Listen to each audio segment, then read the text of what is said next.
mini-series on the Megillat Esther. I thought maybe we might try and do it every year. We'll see how it goes now. You know, we want to do things solid. So have you, everyone got a Chumash, by the way? Yeah? Yeah, okay. Yeah, on the Megillat Esther. Now, Right at the back. yeah. A short Hagdama, which might take up the whole of today, but we'll see how it works. We're going to learn, I told Yaakov, I don't know if it hasn't been advertised or whatever, I don't know how people don't know about it, but we're doing the Megillah with the Pirush HaGaon, Al Derech HaPshat. The Vilna Gaon wrote many things. One of them was a Pirush on the Megillat Esther, heavily based on the Kadmon, Pirush called the Yosef Lekach. It's similar, but different. Yosef Lekach was an Achron very earlier, even a few hundred years before the Vilna Gaon. The Vilna Gaon has Derech HaRemez and Al Pi HaSod, the Megillah, right? But we're not dealing with Kabbalistic concepts or these things, anything. The Pshat.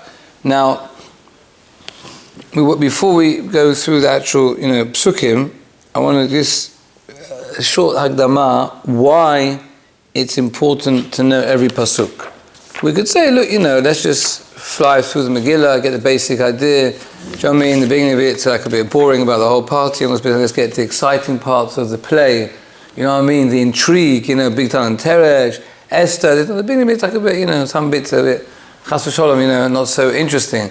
So first I want to explain why it's important to see every pasuk, to learn the psukim right through. That's number one. Apart from obviously the fact it's Talmud Torah, we're learning, it's Limud Torah, Kenegid Kulam. But I'm saying specifically over here, if we want to do this, we want to do it as best we can, every pasuk by pasuk. Secondly, I also want to understand the uniqueness of the miracles of Purim, of the Nisim that took place. There are Nisim we're going to see, right? The Nisim that took place in the Purim story. What's unique about this as opposed to other great events, Hanukkah, Yetziat Mitzrayim, all these things, they're all times of Yeshuot and miracles, etc. And thirdly, what is the message? This is not necessarily the Megillah, but what we take out from from Purim. What's the message that that we need to learn from here? Practical message that we need to learn from here. So, and we need to internalize. Now, the Mishnah, it's the Gemara in Megillah, Mishnah Daf Yud Tet Amud Aleph, says there's different opinions. If you have to, the mitzvah Megillah is to read the whole thing from the beginning to the end, and the halakha is you have to read Kula. The whole mitzvah is to read the whole Megillah in public, from the beginning to the end, right? That's the mitzvah. And the reason being, so listen to this, the Vilna Gaon says, this is on the third Perek Aleph, Pasuk Gimel. He explains like this. He says, Ach bechol pasuk upasuk hu mesaper gadol hanes. He explains, we're going to see in a minute, on Pasukim what he's explaining, that we said things that seem seemingly irrelevant, right? The Vilna Gaon says, bechol pasuk upasuk. The Vilna Gaon wasn't, just being poetic. Bechol pasuk upasuk hu mesaper gadol hanes. So that's going to be our guiding light. You understand? We'll see a lot of the time, if not, I'd say every time we can see in the Gaon, but he tries to follow this through.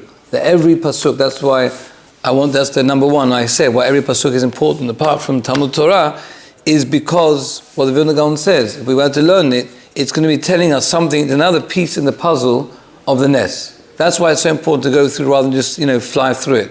We're nice, but if we're already learning it, let's learn it decent, like you said. That's number one. Number two, what is so special about the Megillah? The Rambam, there's a famous Rambam, the end of Hilchot Megillah, that actually says, that's what he says, the Raavad argues, but the Rambam says that all of the Ketuvim, I think he says even the vehement Ketuvim, Bimot HaMashiach, become Batel. We won't learn it anymore. That's what he seems to say. The Raavad says that it can't be, it won't learn it, it's part of the Tanakh. How can it be? It just means that the Yemot HaMashiach, maybe it won't be learned as much as opposed to other things, whatever. And he says, but the Megillat Esther, everything, even if the Rambam says that everything else will be learned, he says that Chumash is going to remain Tosh Bal Peh, but all the Nevi'im and Ketuvim, only the Megillah is going to remain.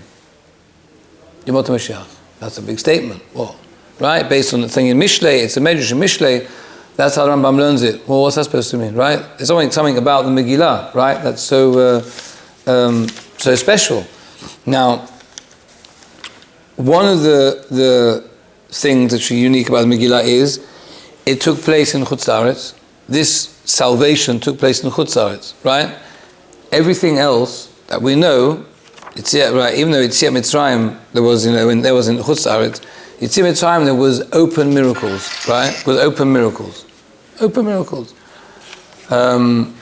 Hanukkah took place, was also open miracles in the time of the Beit HaMikdash, in Eretz Yisrael, right? Megillah took place, we were in Galut between the two Beit HaMikdash, and first it was in Chutz La'aretz, now it's a one minus, as it were, and secondly, they were all hidden miracles. It was all hest upon him. There were no big, open, miraculous battles like with the Chashmonaim. For sure nothing like the Esser Makot, and the Shira, the Kriyat Yamsuf. There's none of that, right? None of that. In fact, if you look inside, the whole Purim story was over 9 years. 9 years, when it starts beginning, we'll see, from the 3rd year of the reign of Achashverosh. And then when we start the whole thing with Haman, even though that actual thing goes very quick, you'll see it literally, the actual, once Haman comes and decides what he does, etc. It's a few days, the whole thing, right? Over Pesach time. And then to actually resend out the letters, to all the Medinas to retract or whatever, when it's the Jewish people come defend themselves, it was in Sivan. That happened very quick. But between that, everything, we go from the beginning, and the big party we're going to see, and then Vashti, and then Esther, and then this and that, big Nantesh, the whole thing was over a 9-year period. That's a long time, right? So even if you're up to date with the news, you understand, you're reading the newspapers, you're getting regular emails, Facebook, social media, YouTube, whatever you want, I don't know, and you're watching the whole time, you wouldn't have chapped. Everything was derech hateva. This woman comes in, this one became prime minister, he kicked him out, this one there was an uprising in Peru, and you understand, it was like regular news, things happening, nothing earth-shattering, you know what I'm saying? No Kriyat Yamsuf, no revelations at Mount Sinai, none of this business, just regular news, you know what I'm saying? The Shushan Abira Post, whatever you want to call it, you know what I mean? Daily thing. That's what it was. So and yet the whole time, the Rav Brev Zatzal, he says, I never actually found it in the Gaon on the Megillah, it must be somewhere else. He says these hidden miracles, Hashem was manipulating people's minds, right? We'll see it the way through. We may go through even the first perek, how people said things and did things that 1 minute before and then they would never have said it, a minute after they didn't know why they said it, why they did it, and it was all happening, and it was all, like you said, just seemed to be just things happening, right, as it were happening. He calls it Atzat Hashem. These hidden miracles are called Atzat Hashem.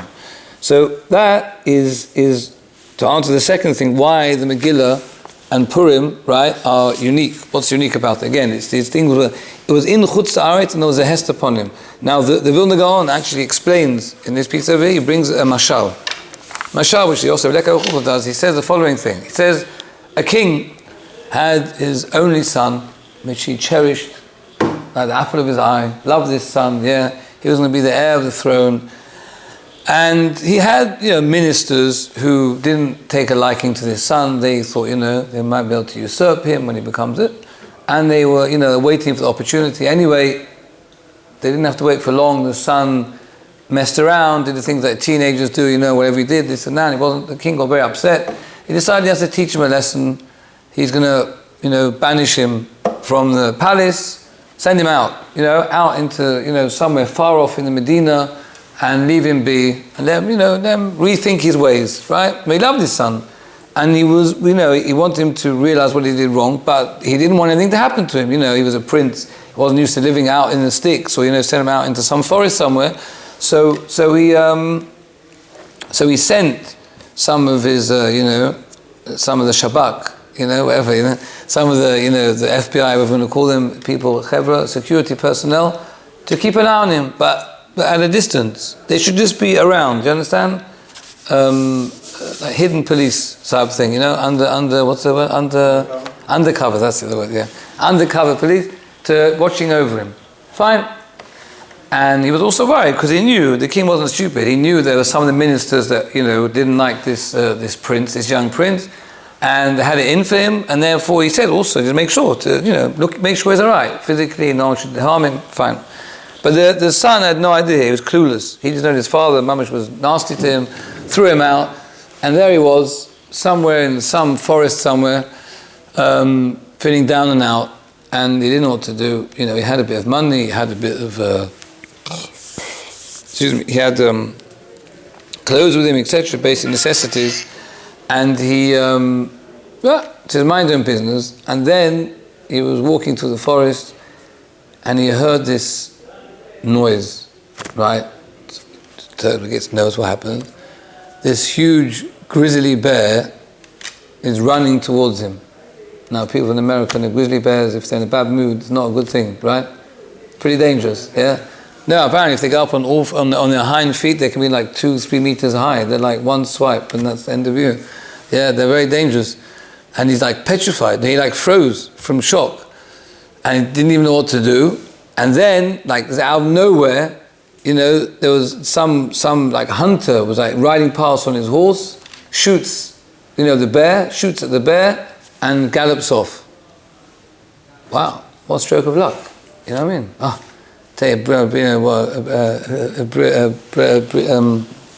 Breathe, what's the word? Relief. Yeah, breathe relief.